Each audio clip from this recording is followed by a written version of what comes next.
Shane Wolf has seen action in every corner of the globe. Somalia. I've directed rescue missions. Serbia. I've directed stealth air attacks. Bosnia. I've choreographed amphibious landings all around the world. But for his next assignment, he's going to the one place his skills mean nothing.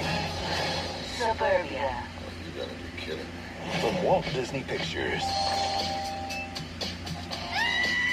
In association with Spyglass Entertainment. Let me get this right. Protecting those kids is a matter of national security? Lieutenant Shane Wolf is a man on a mission. The important thing now is the safety of my children. Mrs. Plummer, I've dealt with... Oh my God! That's scary. Sorry. He expects discipline. I'm not gonna have time to learn all of your names. So you are Red 1, Red 2, Red 3, Red Baby. He has got to go. But now, Please tell me that was the duck. he's in for some big changes. Red Baby. From the director of Bringing Down the House, What is it? It's a minivan. A minivan? No. Think of it like a Bradley assault vehicle. they may not understand his methods. Can you tell me a story? Once there was a family of elves. The elf team decided on an L ambush and laid down a heavy suppressive fire on the gnomes.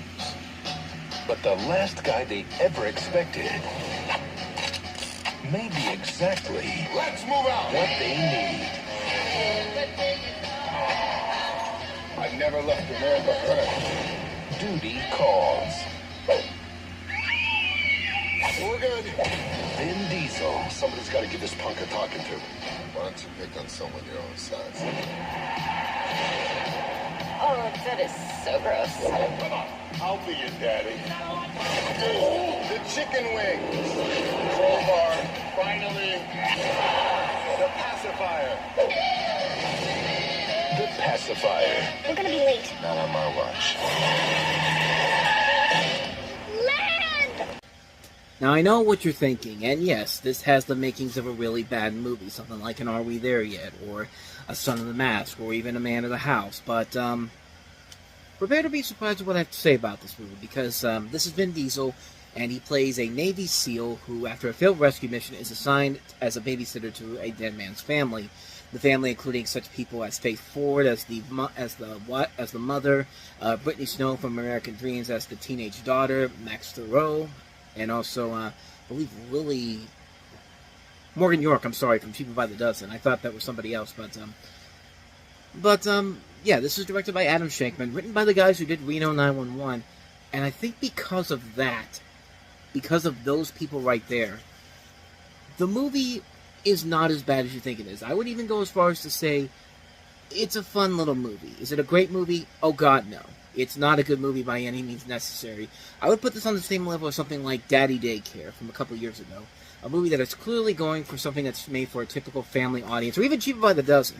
But, yeah, this is a movie that's clearly going for the kids, and maybe some adults will get a kick out of it because of especially with this movie, considering that Vin Diesel was in it in an against type role at the time. But keep in mind, he was also the Iron Giant in the obvious Iron Giant. And he's also a closeted nerd too. I mean, he has tattoos and plays Dungeons and Dragons that are very similar to that are fantasy related. At least I thought he did, but I know that he plays Dungeons and Dragons back in the day, so. Yeah, he's not just the Dom Toretto, you know, he's not just family from the Fast and Furious movies. Don't forget, he's also Groot from Guardians of the Galaxy 2. So, yeah, this guy has a lot of range to him, and yeah, not everything he does is great, but in here, he actually does kind of make this work. I mean, it's obvious he's going for the similar style of filmmaking that Arnold Schwarzenegger did when he did Kindergarten Cop and Twins, do something outside of his norm, but those are classic movies by a great director, and this goes down that rabbit hole, that same formula, like I said, of Twins and Kindergarten Cop, but doesn't have quite the same spark as Twins and Kindergarten Cop does, but it does still make for a fun, engaging movie. It can be funny more times than not, and then when it has the gross-out humor and does stuff with, like, the duck being, like, the comic relief, yeah, that shit can get old pretty quickly, and I will say the third act is kind of a letdown in particular because it's just kind of a mediocre climax that we've seen done to death and doesn't really add a whole lot to it. I mean, the movie itself is fine. It's a perfectly solid film. And it's a movie that I remember seeing in theaters 20 years ago, and I've watched it several times because it still plays on TV every once in a while. Like, if you watch Freeform, you can still see it on there every once in a while. I think it's been on USA Network a couple of times. So as I've watched it, it still holds up. It's a movie that's not perfect.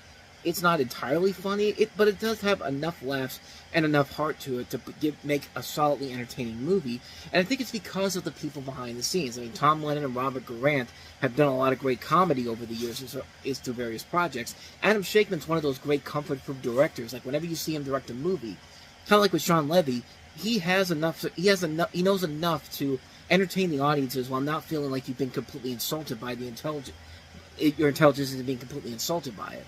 And the movie does just enough. It's just enough to say it's a perfectly solid film. It's an enjoyable film. It's a film that I think is very fun if you go into it with the right mindset. It's not a classic movie by any means, but it's definitely a film that I think is a lot better, all things considered. And I do recommend it as a good, fun movie, fun classic Disney live-action style movie. I mean, it's live-action style. Disney style live-action movie is what I'm trying to say. But, yeah, it's a fun movie. Not a classic by any means necessary, but I think you can get a couple good watches out of it if you go into it with the right mindset. So, with that said, let's go ahead and move on to the next movie, a sequel to Get Shorty, the PG-13 sequel to Get Shorty, mind you. Be Cool. I can get out of the movie business. I go back to my old job. Chili Palmer is a man you don't mess with. Is that just real? In a business where everybody plays it rough, he keeps it cool. Have a nice day. I got a movie for you. From the author and producers of Get Shorty. It's about the music biz. Gangster rappers, the Russian mafia. And the director of The Italian Job. This place is like the Wild Wild West. And it's got a girl. There always is. The singer. Whitney, on her best day, couldn't strut her stuff like you just did. Go, Landon. I didn't dismiss you. That's my manager, Raji. He talks like that? He thinks he's black. Fuck around it, baby. The man. Linda's quit. Who you supposed to be? I'm sorry, Chili Palmer. I'm Linda's new manager. The record producer. Do you dance, Chili? I'm from Brooklyn. The music biz is dangerous. I don't like your attitude one bit. The competition. And they said Linda can make it on her own. She's got me. The manager. Stop hating. Start participating. Come on, twinkle, twinkle, baby. Twinkle, twinkle. One thing is trying, me can do it. I'm just saying, if that's what it's gonna be, it's gonna be that. The bodyguard. Whoa! Scorching. Like that. I see a guy like you and I say he's got the look, but does he have the talent? Oh, look at that. The muscle. You only have to say nothing, I already know. Don't give me no gun, man.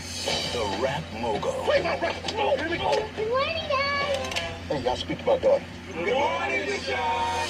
This spring. Be cool. I am cool. You're either a pimp or a limo driver. We can get into some gangster. Everyone is looking It's something I've been wanting to do for a long time. for the next big hit. Who are all these people trying to kill you? I'm in the music business now. It could be anybody. Be cool. Is that your car? It's the Cadillac of hybrids. And what about speed? If you're important, people will wait. Again, kind of like with The Pacifier, you can kind of look at this movie and go into it expecting what you think you're going to expect, but really look into it. I mean, the original Get Shorty is a classic movie. It's a great film, very funny, very sharp, very clever, just a great movie bolstered by a ton of great performances by Travolta, Rene Russo, Gene Hackman, Danny DeVito, and the unique direction of Harry Sonnenfeld. So now, 10 years later, you've got this sequel, Be Cool, based off of another book by Elmore Leonard, this time directed by F. Gary Gray. And in this one, Chili Palmer has now has gone from a streetwise mobster to a movie producer, and he's back in Hollywood. This time, he fickles around. He's done with the movie industry in general and veers into the music business, tangling with Russian mobsters and gangster rappers, and taking a talented, feisty young singer named Linda Moon, played by Christiana Milian, who was just seen in Man of the House last week. And let me tell you, this is a much better movie than this, under his wing. From the recording studio to an Aerosmith concert to the MTV Music Awards, he manipulates events to watch them play out the Chili way. Using a signature blend of wise guy skills and negotiation tactics, it's a dangerous mission and everyone is looking for the next big hit. You see also in the cast Uma Thurman, James Woods, Vince Vaughn as a Wigger music producer, Dwayne Johnson showing off his comedic side after being in so many action movies, Cedric the Entertainer, Harvey Keitel, Andre Benjamin, Robert Pastorelli, Danny DeVito reprising his character from the last movie, Martin Weir, Seth Green, Steven Tyler, James Woods is in the first part of the movie. It was not a big hit when it came out. It was met with mostly mixed reviews and did a box office of only $55 million, and it was one of the few successes, if you will, in MGM's final years as a solo producer before switching over to a production company. Like, it's been with Fox, and then Warner Brothers, and then Paramount, and now it's with Amazon. And most people will see this as an unnecessary sequel, and yes, it's an unnecessary sequel, but here's the thing. It's an unnecessary sequel that is surprisingly really good, especially considering this is a PG-13 sequel to an R-rated movie. And much like how the first film satirizes the way of making movies very well, they bring in that same element to the music world, which, considering all the stupid stuff that the music industry has given us over the last couple of years, it definitely deserves not only to be satirized, but taken down a notch big time. But it does a nice job of working with it. It's not as much as they could have done with it, but then again, it's the PG-13 rating. I mean, like I said, Get Shorty was an R-rated comedy.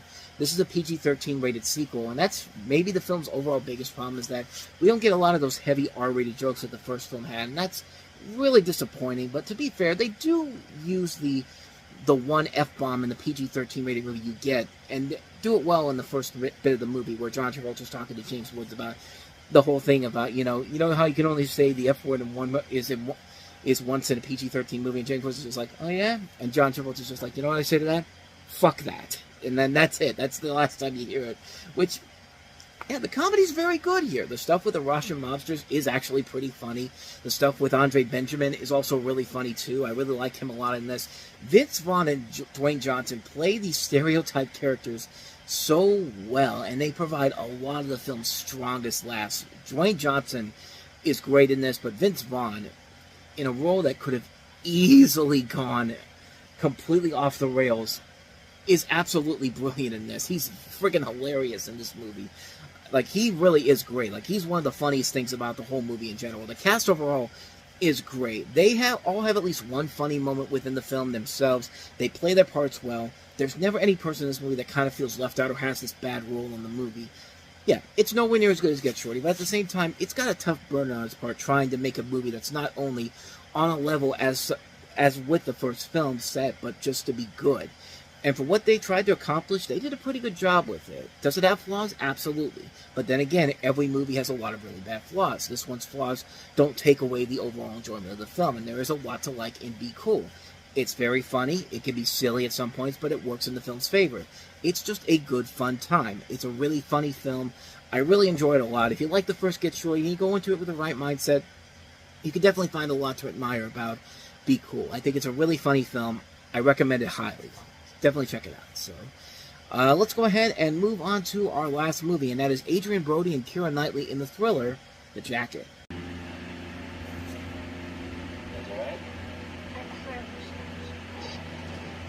What are these?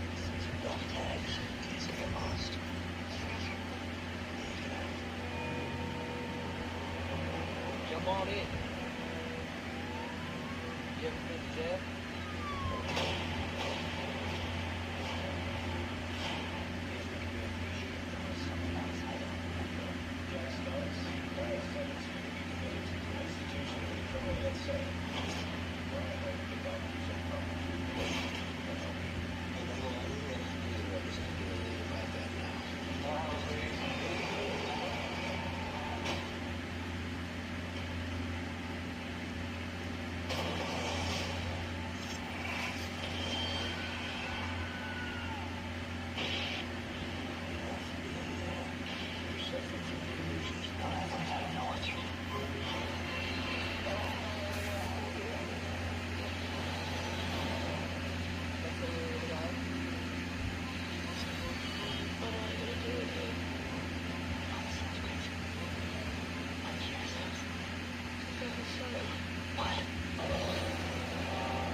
So the film centers around Adrian Brody, who's a wounded Gulf War veteran who returns to his native Vermont suffering from bouts of amnesia.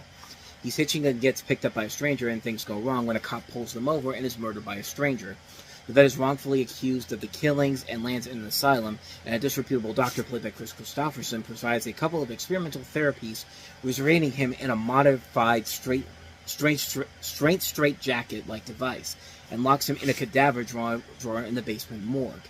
During the course of the treatment, he gets flashbacks and visions of the future where he can foresee that he's about to die in 4 days' time. He just doesn't know how, and thus commences the classic race against time from this tortured veteran with an expiration date.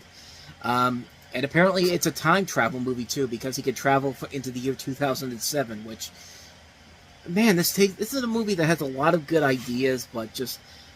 the consensus on Rotten Tomatoes, I think, kind of sums it up. The Jacket is a case of creepy style over substance. Like, you want to know why the hell this is happening to Adrian Brody. Like, why is he time traveling in this case? Like, why is the doctor putting him in the morgue? And like, what's this going to do to affect the whole thing, to affect this thing in general? And I think there's a lot of problems with the way the story plays out, because there is just so much there that you think could easily work. This is a good idea, a strong cast to work with here. I didn't mention half the rest of the cast in this movie, besides Brody, Knightley, and Christopherson: Jennifer Jason Leigh, Kelly Lynch, the late Brad Renfro, Daniel Craig, pre-James Bond.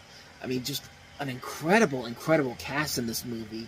And a good idea, too. Just bad execution all the way through, and it just ruins the complete ebb and flow of what the movie is trying to accomplish. And I really think that hurts the film in the long run, because there are a lot of good questions being asked in this movie. Like, how is Adrian Brody able to go forward in time to see this?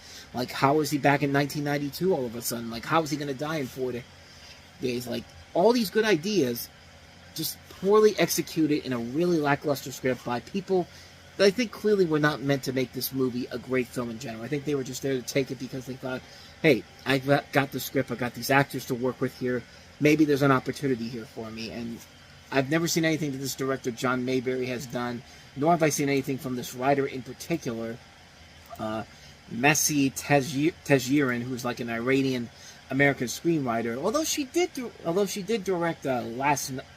No, I'm sorry, I thought that was Late Night. I thought that was the Mindy Kaling, Emma Thompson movie, but no, this is a different movie called Last Night with Keira Knightley, also in that film. But yeah, I've never seen anything that these people have made since then, and probably for a good reason. Yeah, Steven Soderbergh and George Clooney are the producers, don't get me wrong, but it's not enough to carry the film in general. And it's a disappointment, because you can see the ideas there are really cool. The ideas there are really refreshing, and some of them actually are kind of intriguing and terrifying at times. But again, it's just like what the consensus says. It's a creepy style over substance movie that just doesn't work out in the film's favor when it matters the most. And it's unfortunate. It's an unfortunate mess of a film that just makes you want more, and it just doesn't give it to you, unfortunately. So that's a hard pass on The Jacket, sad.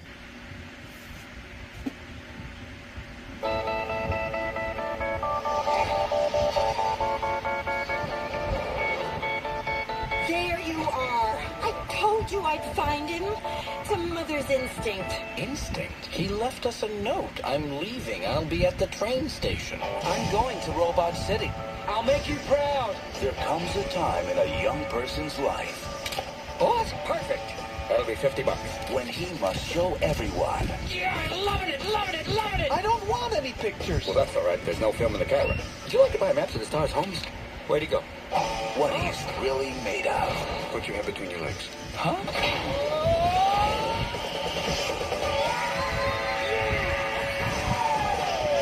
Whoops! There goes my stop. From the makers of Ice Age.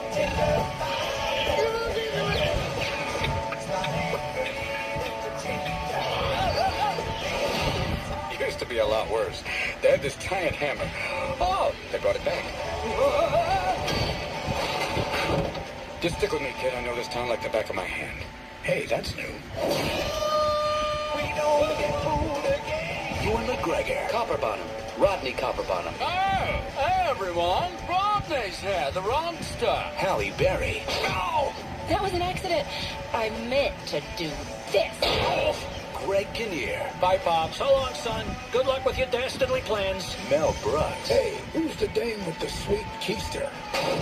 Drew Carey. Oh, man, this is my third oil change today. Amanda Bynes. The name's Piper. Rhymes with Viper. And Robin Williams. I'd smack you if I had a hand. Speak of the devil, here I come. Ow! They're the few. Who are these losers? We, sir. I'm a woman. Ouch. The proud. I'm a winner! Open the door! Open the door! Whoa! Close the door! Close the door! The machines. What's mine is yours. Oh, dear. I'll get them. Oh, look at it. Oh, now they're arm wrestling. Robots. Aunt Fatty! Why is she called Aunt Fatty? Couldn't call her Aunt Booty. Whoa!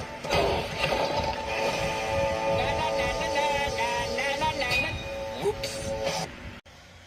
So, Robots is one of those movies that I really was a big fan of from the very beginning, and it's really hard not to see why from that trailer alone. You got a story here that centers around an ambitious inventor robot named Rodney Copperbottom, played by Ewan McGregor, who seeks his idol Big Will, played by Mel Brooks, to work for his company in Robot City, but discovers a plot by its new leader Ratchet, played by Greg Kinnear, and his mother Jim Broadbent, to forcibly upload its populace and eradicate struggling robots known as Outmodes.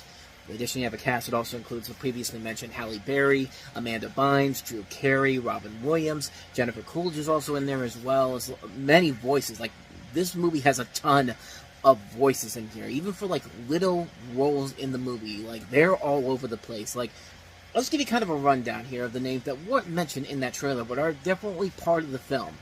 Harlan Williams, Stanley Tucci, Diane Wiest, Natasha Lyonne, Paul Giamatti, Dan Hedaya, Jay Leno, Paula Abdul and Randy Jackson from American Idol, because this was on Fox at the time, Al Roker, Stephen Tobolowsky, James Earl Jones, Monica Bellucci, Vincent Cassell.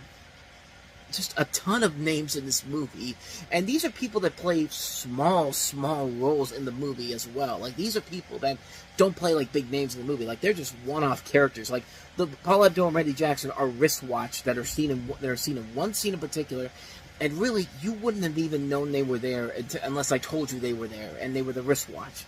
Paul Giamatti's the puppet gatekeeper of Big World Industries. James Earl Jones is the voice box that one of the characters uses, and he's doing the Darth Vader voice. Like, it's random voice acting all over the place from all these different names in general.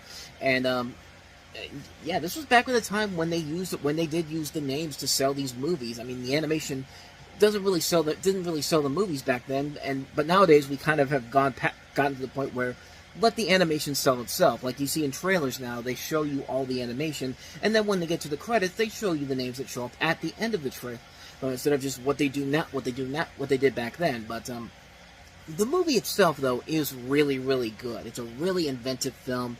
The creative world they set up here is really nicely done. Just the way the imagination of this movie is so incredible to look at. The Crosstown Express scene, where Rodney meets Robin Williams' character Fender. Like, that scene in particular is a ton of fun to watch. I was just watching it again to get ready to talk about this movie, man. And it still holds up to this very day. It's still an incredible scene in general. It just works on so many levels, on a technical level, on a comedy level. This is a very good movie, man. The characters are a lot of fun. The main voice actors, I think, do a very good job of handling these roles in general. The comedy can be very funny. The story itself, kind of been there, done that type of stuff here. We've seen the story kind of done to death already, but it doesn't really hurt the film overall because it's doing a good enough job standing out on its own with the visuals and the comedy and the way that they do the action sequences and all here. Like, they are all very well done. Yeah, sometimes it can get a little too formulaic at times, but then there are times when it can be very progressive. It actually talks about, like, issues, like I said, it talks about the issues of, like, sort of kind of like gentrification, where you've got all these different robots who, like, the villain's big plan is that we're going to upgrade the populace and eradicate these robots that look like scrap metal and just make it too expensive for them to actually get new parts and all. Like, that's very topical stuff. Even 20 years later, that's still something you can take a lot from that. But yeah, I really enjoy the movie a whole lot. I think it still holds up very well after all these years. It's a very good film. It's probably one of my favorite films from Blue Sky Studios in general. And this was coming at a time when the movies they were making weren't as great as their first couple movies were. But this was before, kind of when they had that second renaissance, starting with with stuff like Rio, and then the Peanuts movie, and then Ferdinand, and then wrapping it up with Spies in Disguise. This is kind of that in-between where they were more misses than hits in general, but when they were making their good stuff, they were actually putting a lot of effort into it from the visual perspective, from the comedy perspective. A lot of it works. Sometimes the comedy doesn't work as well as it should, but for the most part, I really enjoyed the film a lot. I think it's a very fun film, a film that still very much holds up after all these years. It's definitely one of my favorite Blue Sky Studios movies, and it's one that I'm kind of glad they didn't go for they didn't actually make a sequel to it, because they basically put the focus on the Ice Age franchise, which the next movie is an Ice Age sequel, which I'm kind of glad for that, because, contain this into one movie, I think is more than enough for this. It would have been cool to see them kind of expand on the world a little bit and do something a little bit different, but I don't know. Kind of, after what I saw with Rio 2, I feel like it kind of would have gone that same pathway. They're just recopying the last movie in general. So, in a way, I'm kind of glad they didn't do a sequel, but in another way, it still would have been cool to kind of see what they would do with another film in general. But, again, I'm kind of glad they didn't go through with it and just focus more on other things like the Ice Age movies, which do get better from this point going forward, at least for the first couple of sequels they did. But we'll get to that one when we get to 2006 with Ice Age: The Meltdown. But I do recommend Robots a lot. I think it's a very good film. Definitely worth checking out. So with that said, let's go ahead and move on to our next movie, which is Bruce Willis in the thriller Hostage. We say we rename today Low Crime Tuesday. That's right.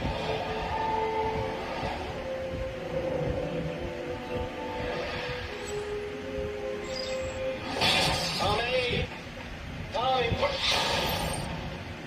Who's gonna go to jail? This is Officer Flores with the Bristol Kino Police Department. We're answering silent alarm. Sit down! Sit down!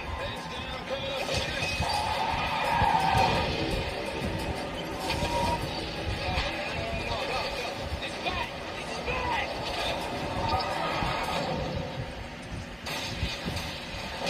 Next sergeant, pull your people back 50 yards! This is Jeff Talley. I'm with the local police. I want to hear that everything's okay. Chief Dallas, the FBI's here and they're asking for you. This is a federal matter now. There are kids in that house. People are going to get killed. Yeah. Please, Kelly, you can save us. The little boy in the house called me on his sister's cell phone. He's no longer in command here. Hey, you guys gotta come see this. We have a problem. I know. I'm watching it on TV. I know you're scared. But we're not going to hurt you. What I need is still inside that house. If you don't get what belongs to me, you'll never see your family again.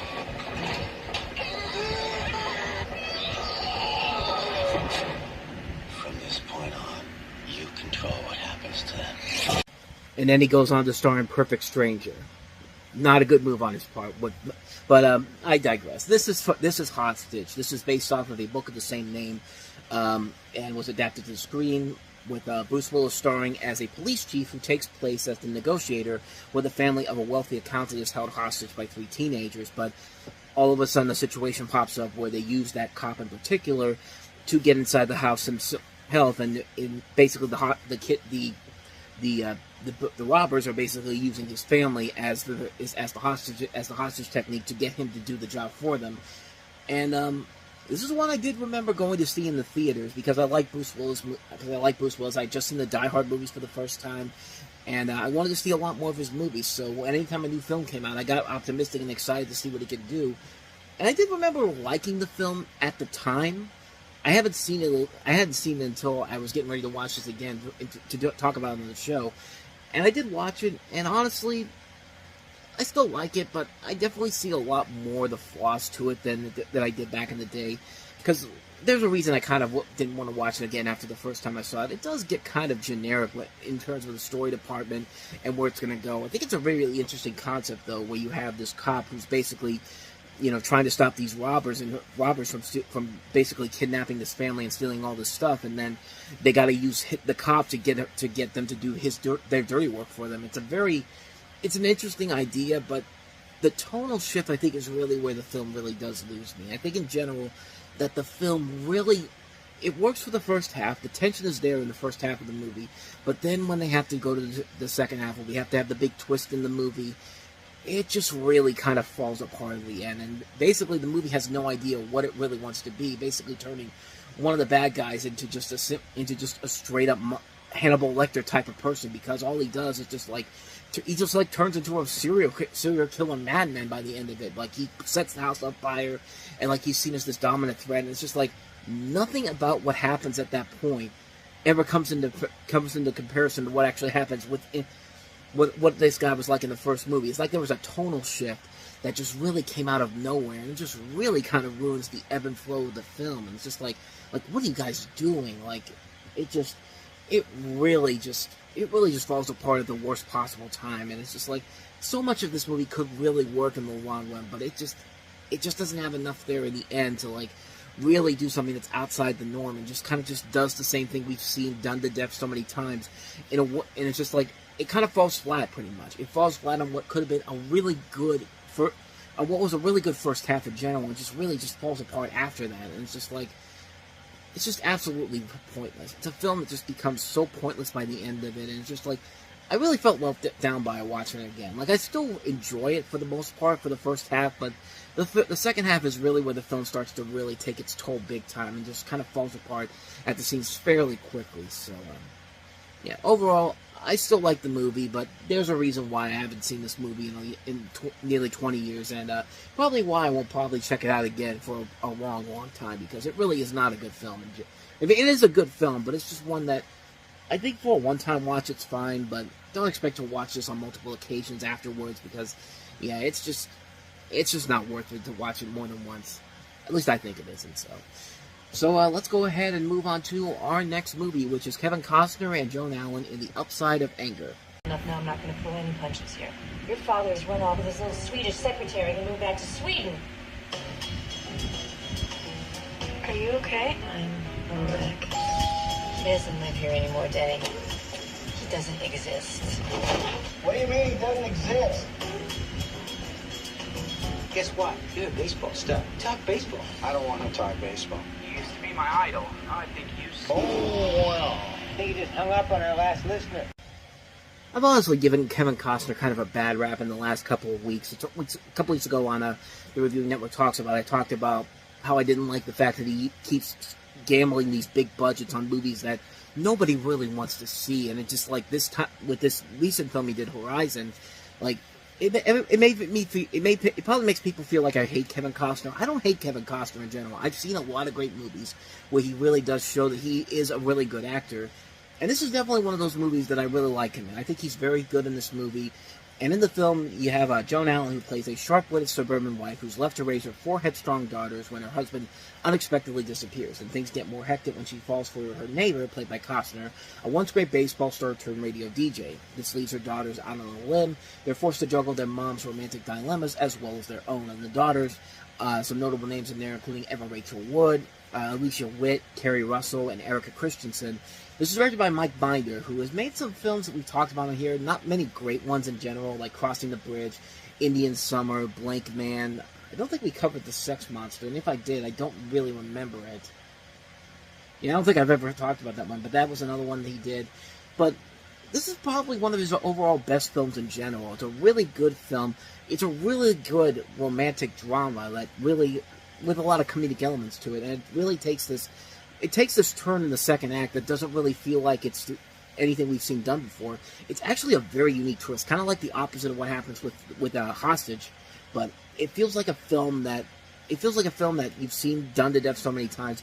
But then they pull that twist turn at the end of it, where it just really comes out. It really does feel refreshing and different, and it really does play it straightforward, like an adult setting. Like, it doesn't really dumb down the audience's approval of the film or the way that they expected to take this film. It really does feel much like a film that it is trying to do something unique and different with it.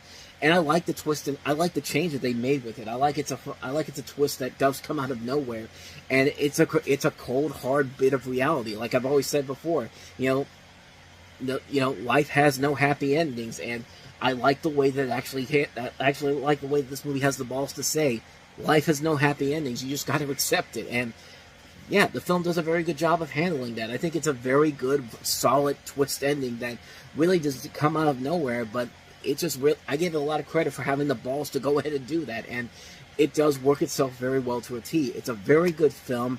It's a very good movie that takes a lot of chances, and most part makes it work very well. It's a really good movie. I can't recommend it enough. Definitely check it out, The Outside of Anger, and yeah, it's a really good film that I do recommend. So let's go ahead and move on to our last movie, which is Danny Boyle's latest film, and that is Millions. Your mother, she wants you to get on with your lives and do the best you can. I don't like having my own room. Without her, all he had was his imagination. Sometimes I see things, and other people can't see them. Now if I see it, are you allowed to smoke them? You can do what you like on this.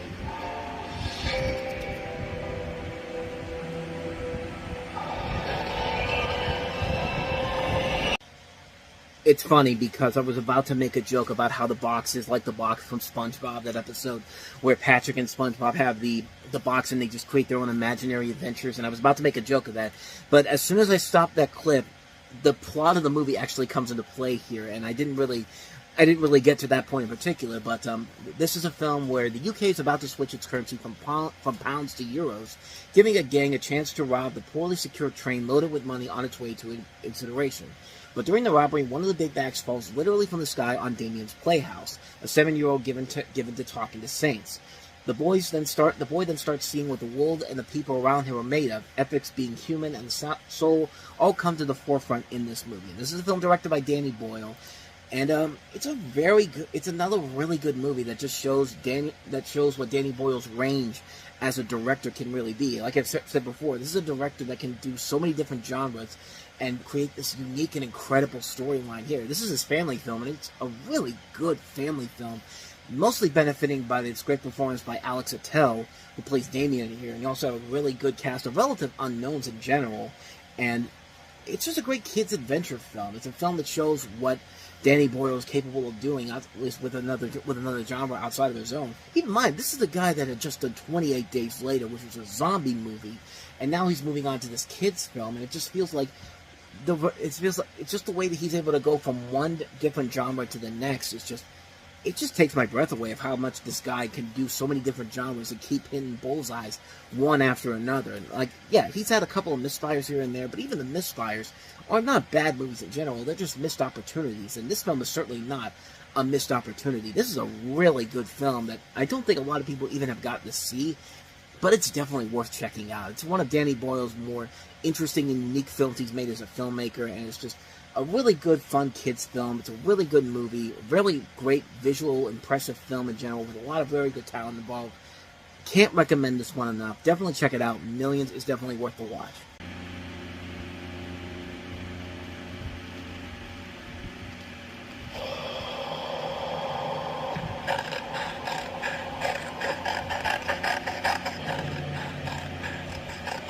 They don't dream, you know. The dead don't dream. And the dead never sleep.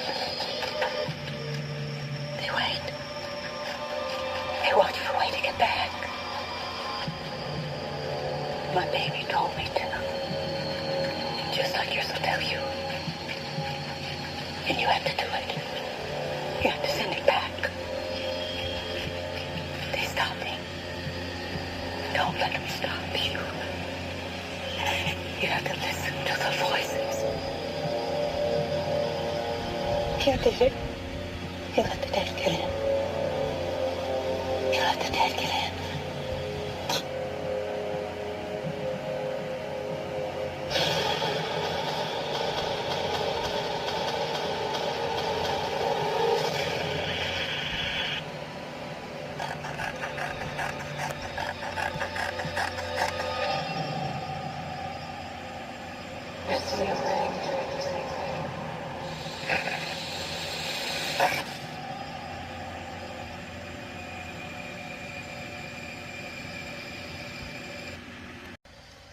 no matter how bad the movie is that we're going to talk about, that is one of the great teaser trailers ever. I remember seeing that in Surviving Christmas in October of 04, and that trailer got me the first time around. I had no idea that was actually Samora coming out from the corner there, because all of a sudden you're watching just this blank screen with a television on the side, and all of a sudden you just see this person come out of nowhere. I didn't know who it was at first, but yeah, The Ring 2 has kind of an interesting history to it. Before they went with the original director of The Ring, Hideo Nakata, they actually had Noah Moreau who directed this movie. Now, that's a name you might not be too familiar with, but he has directed some movies you might be familiar with, most notably Smart People, which featured Ellen Page, Thomas Hayden Church, Sarah Jessica Parker, that came out a couple years after this, and 300, Rise of an Empire, which is a prequel to the original 300, which, I have to admit, is actually a pretty good movie in general, but he left the film due to creative differences, so DreamWorks basically said, why not just bring in the guy who directed the original film, and let's see what happens, and,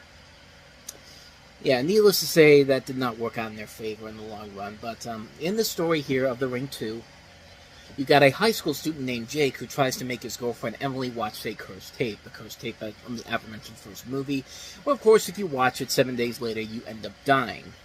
But then Jake finds out that Emily covered her eyes and didn't watch the tape, and then Jake is killed by Samara Morgan from the first movie, and Rachel Keller, once again played by Naomi Watts, learns of Jake's death and finds his twisted body in the back of an ambulance.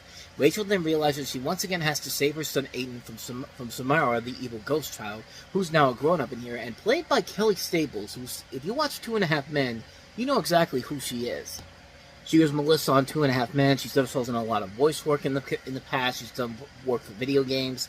I mean, she's been all over the place. And but yeah, she's the grown-up version of Samara, I guess you could say here. But you know, it's weird. Like, because they have the original director Hideo Nakata here, you think you're gonna get something that could be better. You know, could be better than the original film because you have the guy who made the original film as popular as it was, but not the case here, and it's mostly because this is a film that I guess he kind of took over from another director, and it's just a completely different vision from what they had envisioned altogether. And yeah, at times it could be very creative, at times it could be creepy, but it doesn't have that same factor that the first movie did that made it so special.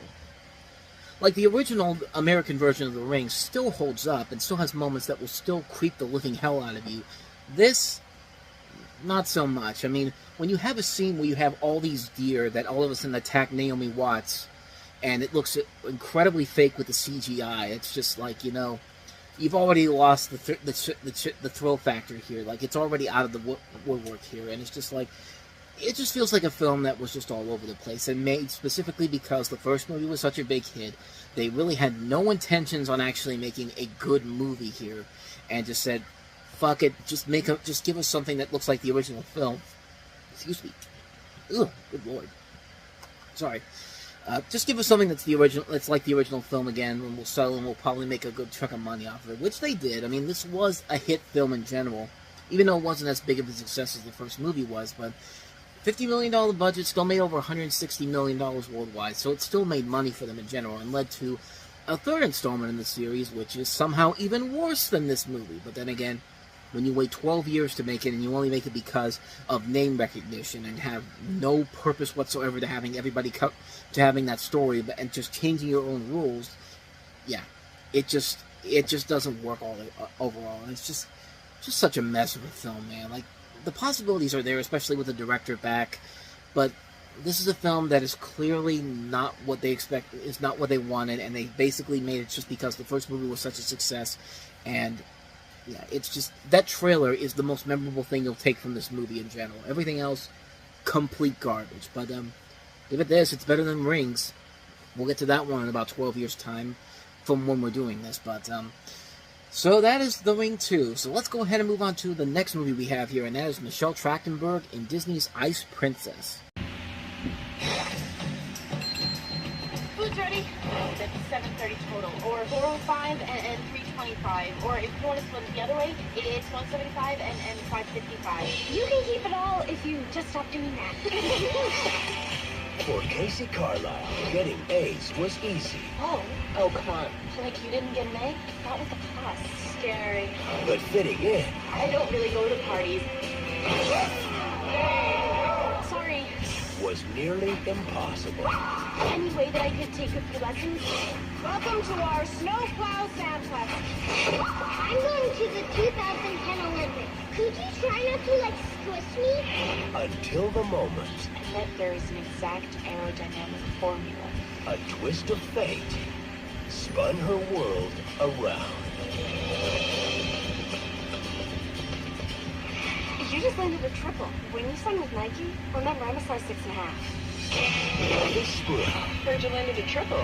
Here is good advice. No way, you glide. You got some raw talent. I don't have a skater, you don't have a coach. We're a perfect match. Okay. keep your cool, She's got eyes in the back of her horns. stand your ground. Now try that about 5,000 more times. Great. No way. Are you going to place this year? Don't let them make you nervous. You're smarter and you're cooler than all those people. Find your edge. Winners make sacrifices. You have to want it more than anything else. Why are you doing this? Mom, it is about feeling strong and beautiful for once in my life. Deep breath. And then you let it out. Walt Disney Pictures presents How could I not see? You see me better than anybody.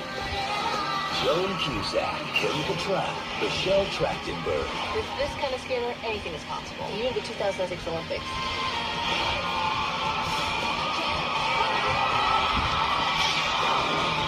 Ice Princess,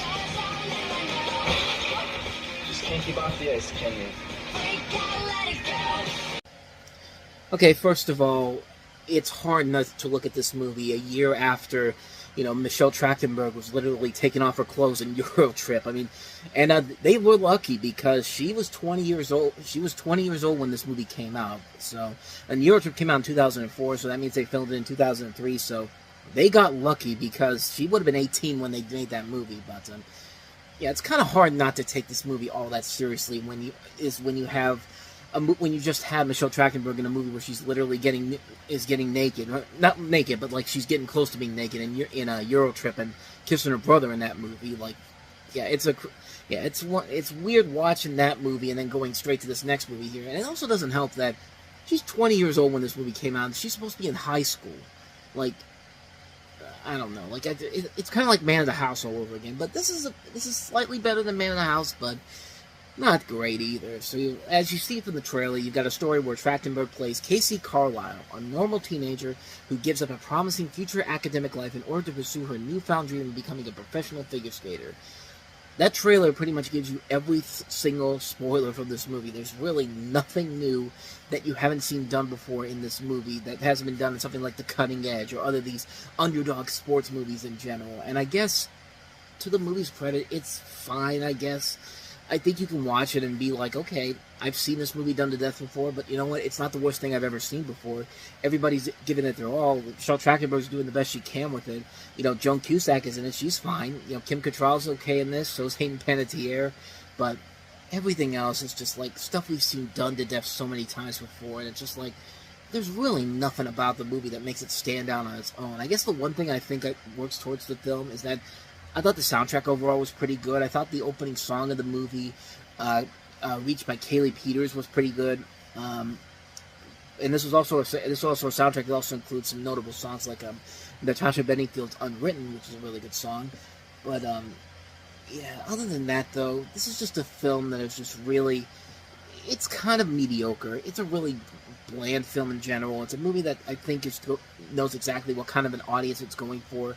But other than that, though, it's just something we've seen done better in other movies, and it just kind of feels like there's really nothing of value to it whatsoever, except that the performances are good, some of the music is good, but other than that, though, the story is something we've seen done to death before so many times. And like I said, if you saw her in Eurotrip the year before, and you see her being regressed down to being a kid again, sort of basically a kid again, but you realize that she's 20 years old when this is made, it does really take you out of the film in general. So, I don't know, me personally, I never got into it, honestly. I just thought it was kind of a bland, mediocre film, but certainly not the worst. I've seen much worse compared to this, but I digress. Let's actually get to some good movies for once. Let's take a look at the new film from the director of Akira, and that is Steam Boy.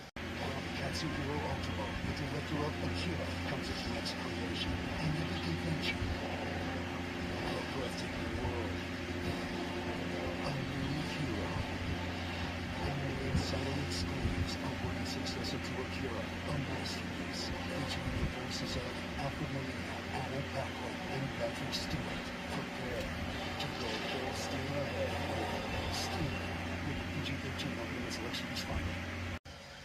essentially kind of like Akira meets the Rocketeer, sort of.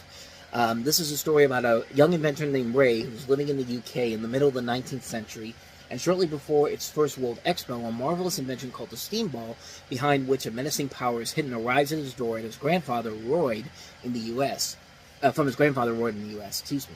Meanwhile, the nefarious O'Hara Foundation has sent men to acquire the steam ball so that they can use its power towards their own illicit ends.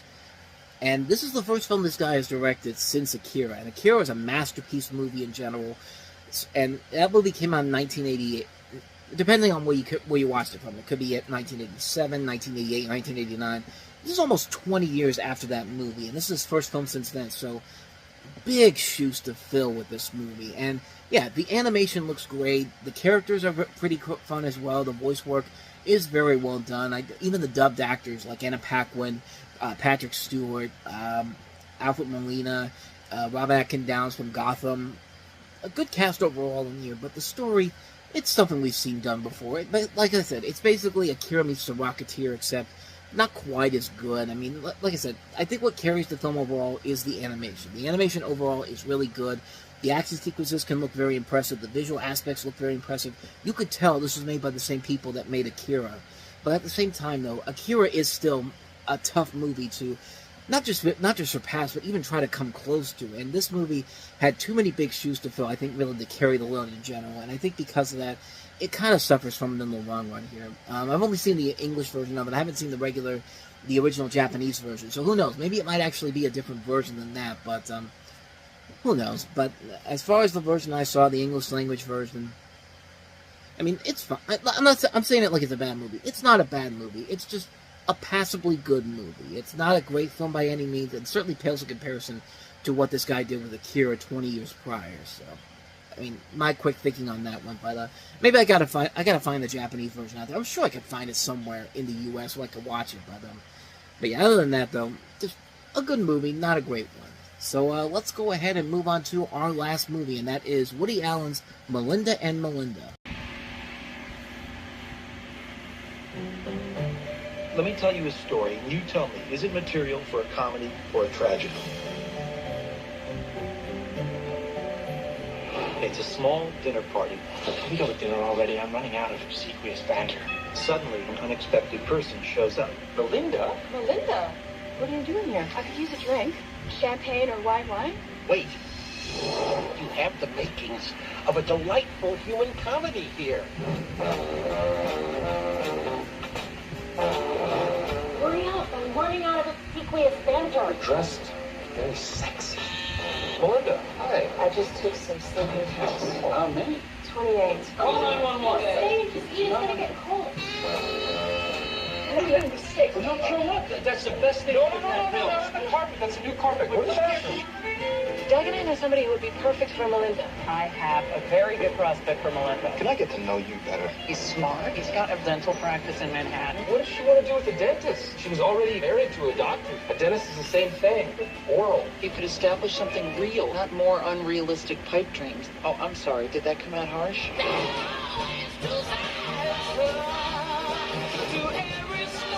I can't stop thinking about Melinda. My marriage has been in the decline for a long time. You feel like we don't communicate anymore? Of course we communicate. Can we not talk about it?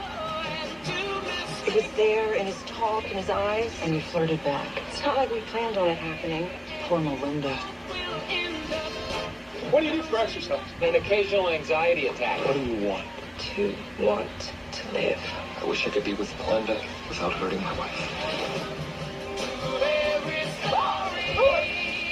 I think you should know. You're having an affair with Steve Walsh? He's wonderful. He's clever. He's smart. He's fabulously wealthy. That scene works so well because it's probably the only funny way to find out that your significant other is cheating on you, and like, it's one of the reasons why I really like this movie a lot. This is a movie where you have 4 literary types who work in the theater business, and they're discussing what they believe to be the real life truths underlying their work. You have Max, who writes primarily tragic plays, and Cy, who writes primarily comic plays, and Al proceeds to tell them a real story about a troubled woman named Melinda, played by Radha Mitchell. who shows up unexpectedly at a door in the middle of an important business dinner party, and Melinda long ago left her physician husband to embark on a relationship with whom she initially believed to be the man of her dreams, which ended up not being the case. Melinda tries to put her life back together with outlaw select people at the dinner party, some of which have their own ulterior motives. Melinda's appearance also opens the cracks existing in the marriage of one of the couples at the dinner party, which leads to the dissolution of a friendship that has existed since college.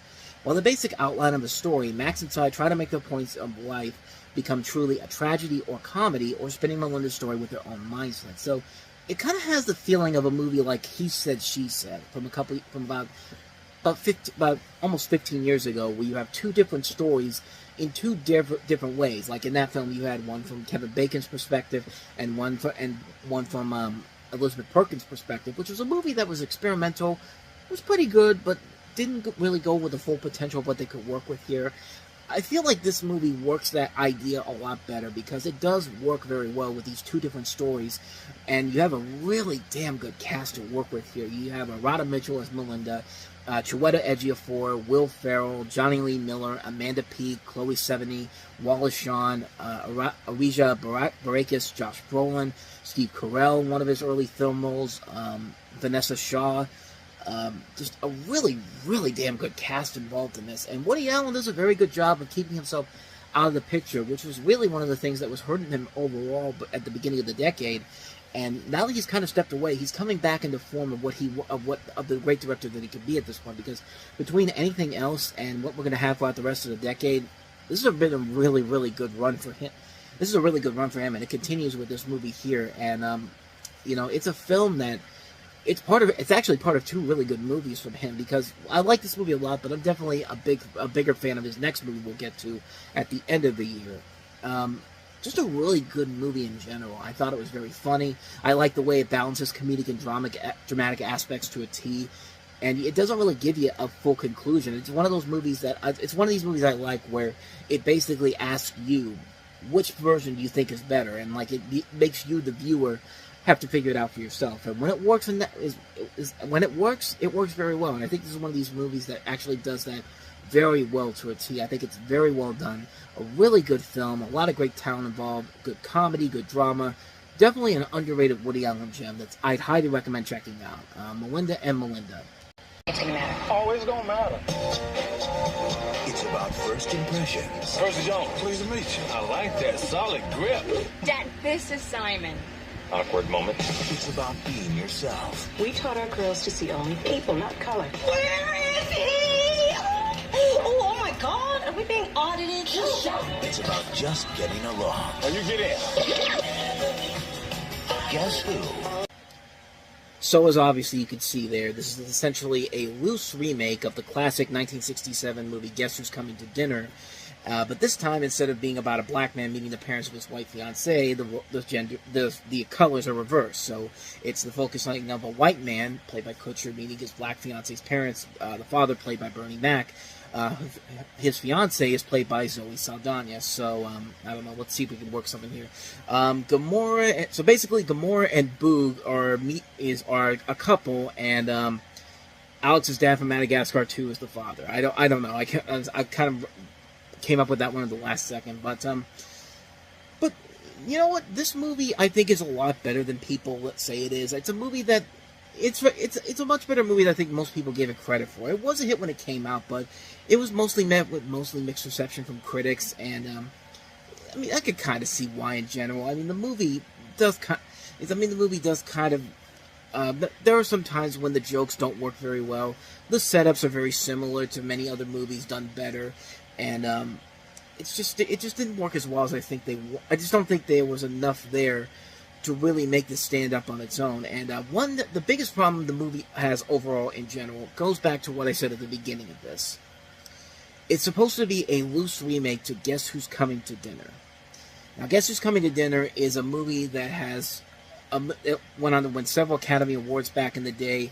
It was a film that had it's in the Library of Congress and National Film Registry. It's one of the great movies ever made, and it was a movie that was around the time where the storyline was basically about how Katharine Hepburn who plays the daughter in the original one.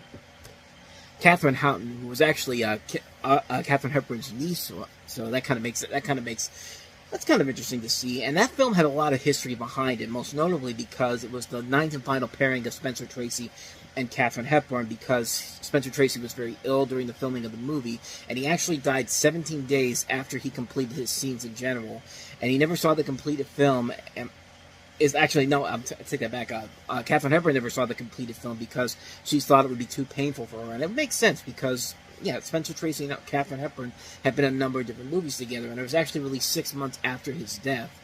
And went on to become an Oscar winner for many people, Katharine Hepburn included in that. Spencer Tracy was nominated for a posthumous Oscar. I thought Sidney Poitier got an Oscar for this, but no, he did win an Oscar for something else. I think A Man for All Seasons, but he's not even. I don't even think he got nominated, honestly, which is kind of surprising. But the film is a classic movie for a number of different reasons. It also helps that you had, the movie was filmed before stuff like, the Supreme Court, the Loving versus Virginia case in general. And it was a very topical movie at the time. And it still can be seen as very topical to this day. It's a film that takes a lot of serious issues, a lot of political issues, and actually makes it work to a T. And it's done very well. It's done very much in a way that's very entertaining, and it also teaches you some lessons about life in general. And that's where I think the biggest problem with the remake comes into play, because it's not really a movie that is specifically centering on the ideas of what Guess Who's Coming to Dinner was supposed to accomplish. It's just a movie that, hey, Meet the Parents came out a few years ago, we just had Meet the Fockers, we want our own Meet the Fockers, so let's do this movie, and we'll have Kelso from That 70s Show and Bernie Mac from the Bernie Mac Show in it. And, yeah, that's where the real problem with the film comes into play, when it has to compare itself to Guess Who's Coming to Dinner. You're not going to win that battle. Guess Who's Coming to Dinner is easily the far superior film. But other than that, the movie itself is pretty good. And it does have a likable cast that does make it work in general. I think Ashton Kutcher and Zoe Saldana are a very believable couple. Bernie Mac and Ashton Kutcher, whenever they have to team up together, they have a lot of really good moments in here. The cast overall is very good. You've got a cast that also includes Sherry Shepherd, Nicole Sullivan's also in here, Niecy Nash, Judah Scott, who plays Bernie Mac's wife in this. There's a lot of really good talent in the film in general, and it does lead to, a lot of very entertaining moments in here. Not all the jokes work out overall. This was directed by Kevin Rodney Sullivan, whose last movie he directed was Barbershop 2 Back in Business, which was a really good movie, but I'm actually kind of surprised this is the last film he ever directed, going strictly back over to television. We had a lot of success with 30 Rock and other shows that came out after that. I wonder, I don't know, maybe he thought that maybe he just wanted to get out of the filmmaking business after this point, because I don't know why he would have wanted to get out of this, but yeah, this was the last movie he ever directed, and I think he does a good job directing it, but I feel like the person that they had beforehand probably could have made this work a lot better, and that was Harold Ramis. Harold Ramis was actually slated to direct the film at one point, and then he passed on the project, and I feel like if he stuck around and put his spin on it, I think this movie could have been something really, really good, and something on the level of something like the original Guess Who's Coming to Dinner. But as it is, comparing it to the original is going to beat the crap out of it easily. Like, it's not even a contest. But for what it is, if you look at it on its own, it's a good movie. It's a fine film. I put it in the same category as something like Just Married, a movie that knows exactly what it is, but it has a lot likable leads to make it work. The comedy works well enough to say, yeah, it's worth the watch there. But other than that, though, it's a film that I can easily see a lot of people not really getting into. I remember I saw it in theaters. I thought it was alright. I haven't really had a real opportunity to check it out again recently. But from what I remember from it, from the last time I watched it about maybe 4 or 5 years ago, I remember thinking it was still alright for what it was. If there's something else on TV, like you're turning on TBS or FX one day and then you see it on there, or even if it's on streaming on Hulu or Netflix, you pop it in once, you feel like you've accomplished something. I mean, you got something out of it, but to say it's a great movie would be completely far from the truth. It's just a passable movie. It's a good film, not a great film. So, yeah, take that for what you will. Let's go ahead and move on to the next movie, which is another comedy, a sequel, Miss Congeniality 2, Armed and Fabulous. For FBI agent Gracie Hart. You're that Miss Congeniality lady. Okay, nobody move. Going undercover isn't the only thing going wrong. I thought we were moving at kind of a normal speed. Is it the sex? Because I could get a manual or something. Now, the Bureau's had a lot of bad publicity lately, and the director thinks you could be the new face of the FBI.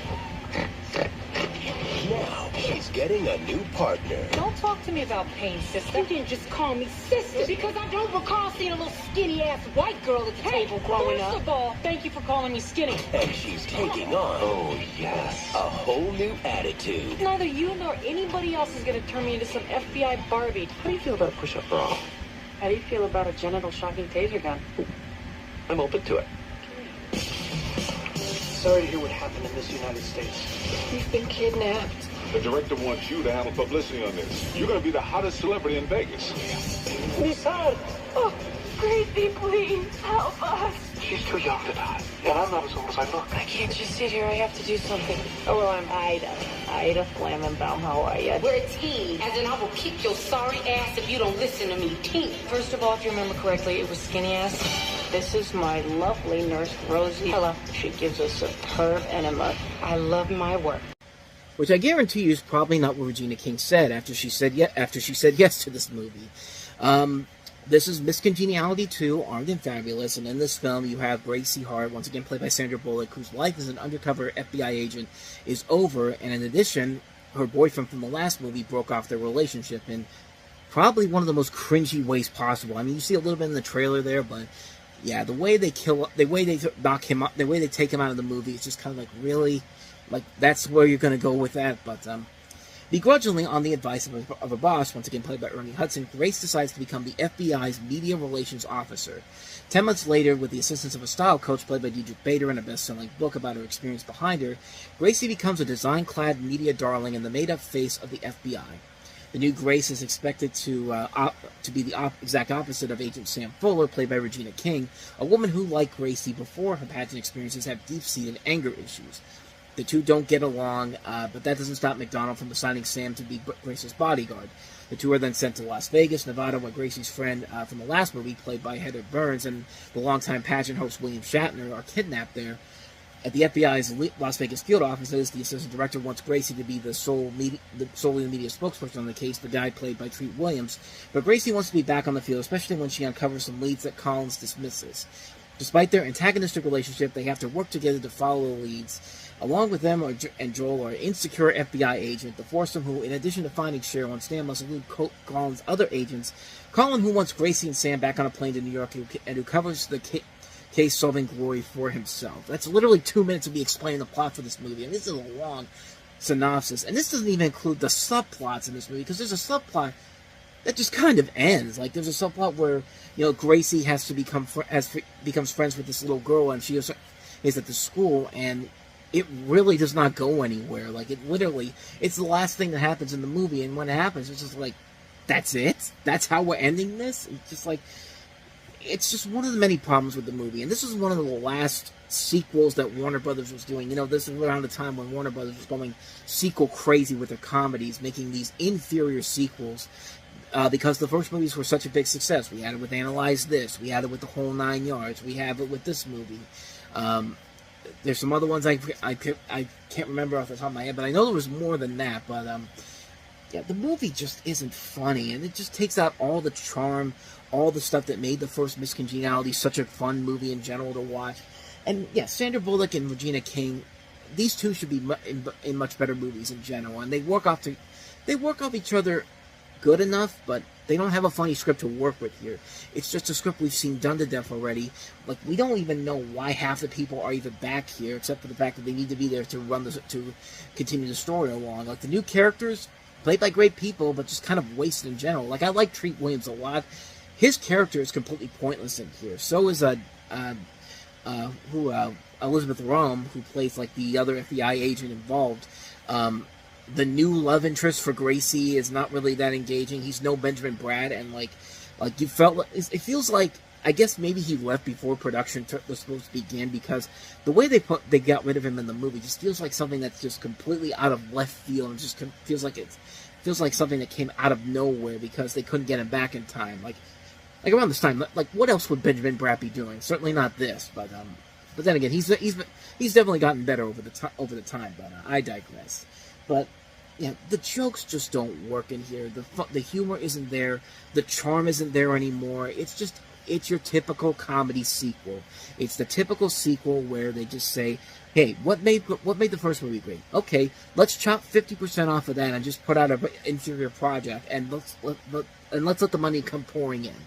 That's what this movie is, and really, it just really hurts me to say this, because I like the original Miss Congeniality so much. I think this deserves a lot better sequel than the one we got, and unfortunately, especially with the talent that we have on board here. But unfortunately, this is the price that we're all paying for. I mean, would you expect anything more from the director of Jungle to Jungle and Joe Somebody? Yes, I know he did the Santa Claus, but he also did Jungle to Jungle and Joe Somebody. One film out of 4 is still 25%, so yeah, instant failure. One of Sandra Bullock's worst movies. Ocean's 12 is another one I was thinking of. That was that they made a sequel just because the first movie was a success, but yeah, not much more to say about this one. Miss Congeniality 2, just avoid it like the plague. Just stick with the original and be done with it.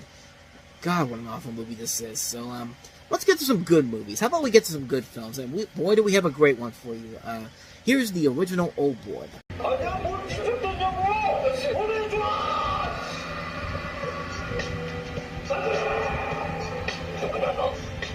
내가 중요하진 않아요. 왜가 중요하지. 아직도 눈치 못 채겠어요. 난 널 못 잊겠다. One of the most stylish action movies ever made. This is like a precursor to like John Wick, if you really want to look at it that way. You have a loose adaptation of the Japanese manga of the same name, where you follow the story of this man who was imprisoned in a cell resembling a hotel room for 15 years without knowing the identity of his captor or his captor's motives. When he's finally released, he finds himself still trapped in a web of conspiracy and violence as he seeks revenge against his captor, and his quest becomes tied in with romance when he falls in love with a young sushi chef at the same time.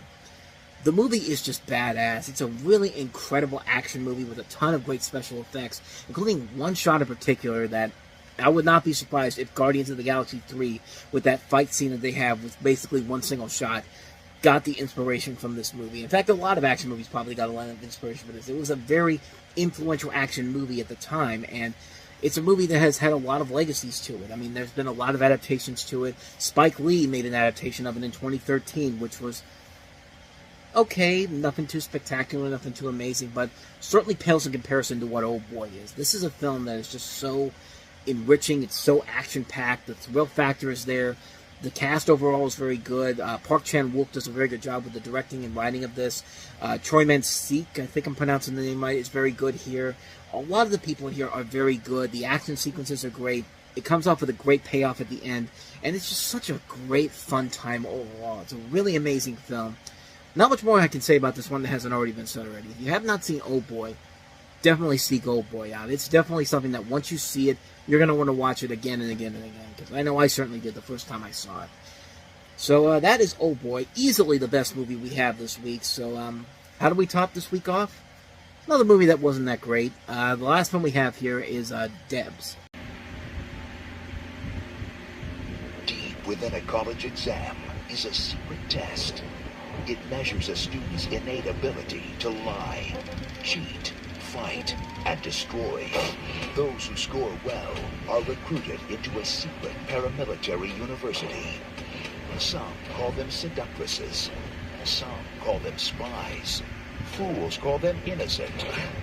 They call themselves D.E.B.S.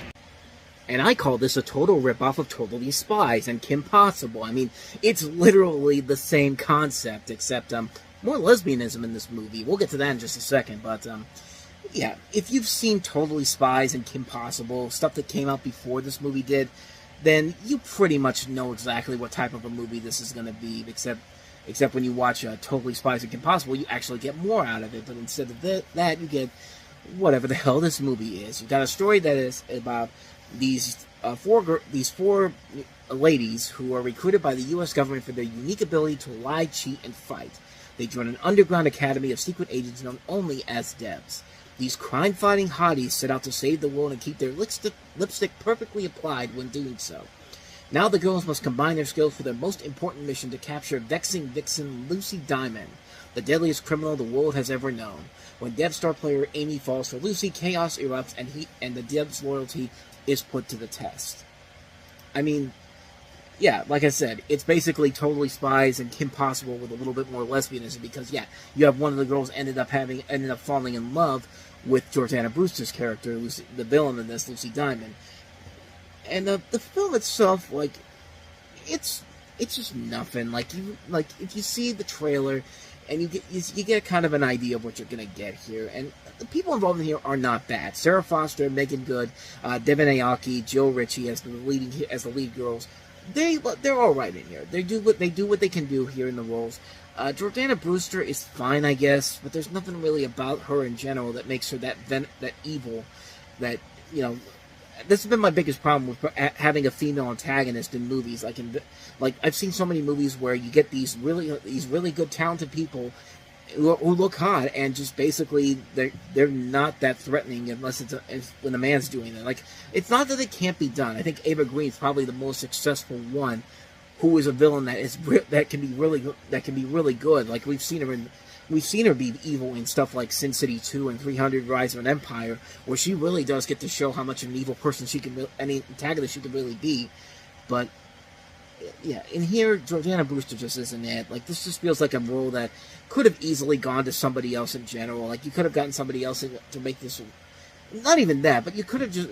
But it doesn't help when the character is so poorly written. And a lot of these characters are so poorly written. I mean, this was something that was based off of a short that was made by the same director, Angela Robinson, who's actually going to have another film we'll delve into in a couple months from now, Herbie Fully Loaded, which I guess you could say this is probably the better of the two movies, but that's not really saying a whole lot. So she made this 11 minutes short, and it basically became the motivation for this movie. And, yeah, chances are it probably should have just stayed the 11 minutes short, because they really do not do a whole lot to expand this to a feature-length film. I mean, this is a film that is lacking and struggling to just get to the hour and a half mark. It's only 92 minutes long, but it feels like you're sitting there for a long time, because nothing really is flying, the jokes aren't working, the humor isn't working well, the action sequences are fine, I guess. I guess there is a little bit of satirical elements in terms of the spy genre in general, but I've seen movies do this much better in general, but the film itself is just like, it just didn't work for me. It's a movie where I get what they're trying to do, I get what they're trying to accomplish, but you don't have a good enough script to work off here, and you really don't have a lot of good character development with these people in general. Plus, you're supposed to it's one of these movies where you think it's going to be where it's supposed to be like this powering, strong feminism type of thing, and then all of a sudden, and then like, what do we do with it? What else do we throw in there? Well, let's have a lesbian subplot for the guys who are being dragged to this movie. I mean, it just really does feel like it's just kind of forced in there. Like, nothing about this feels genuine. I don't know. Like, to me, it just didn't work. It's a movie that I could see the ideas where they could probably go with it, but I don't know. To me, it just didn't work. I mean, I wanted to like this movie. I really did, but I just couldn't find anything that funny, that clever, that smart. Like, it just really wasn't there. And I think you could just watch stuff like Kim Possible or Totally Spies. Like, I didn't even watch Totally Spies a lot when I was a kid, but stuff like Kim Possible still holds up and actually has gotten better over time. This, not so much. So yeah, that's a hard pass for me on D.E.B.S. A noble effort, but a botched delivery in the end.